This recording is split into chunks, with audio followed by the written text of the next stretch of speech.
Planned obsolescence conspiracy theories are juicy, especially it seems when it comes to Apple.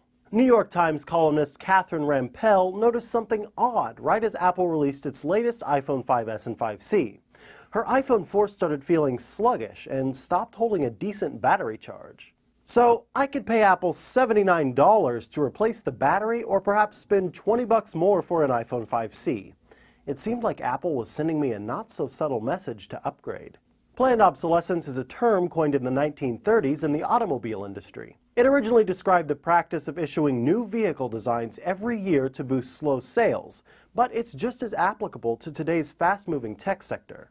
But is Apple necessarily guilty of the practice? Gizmodo points out Rampell's iPhone 4 was released 3.5 years ago, in the summer of 2010.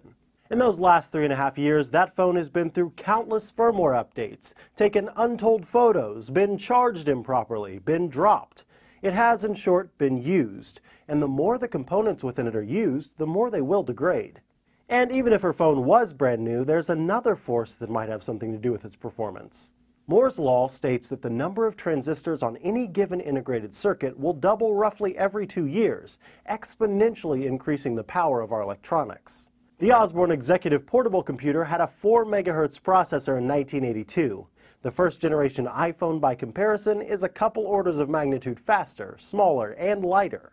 It even costs 10 times less when you adjust for inflation. And we develop software and applications to take advantage of that constantly improving tech. Some of it doesn't work with older hardware because that hardware simply doesn't have the muscle. But there is something to be said or maybe criticized for how Apple assembles its gadgets. Its current Retina MacBooks, for example, are some of the least repairable computers the serial dismantlers at iFixit have ever come across.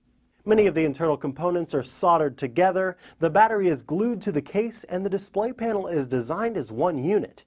If any one of its parts fails, you'll have to replace the laptop's entire lid. But Cult of Mac says Apple's computers and phones were never meant to be opened up outside of the shop. The more sophisticated a device is, the less repairable by amateurs it is.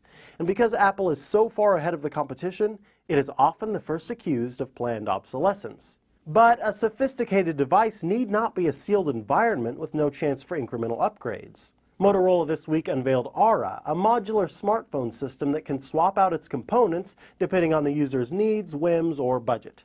Developers could start playing around with the prototype hardware as soon as this winter, assuming it's not obsolete by then. For Newsy, I'm Micah Sargent.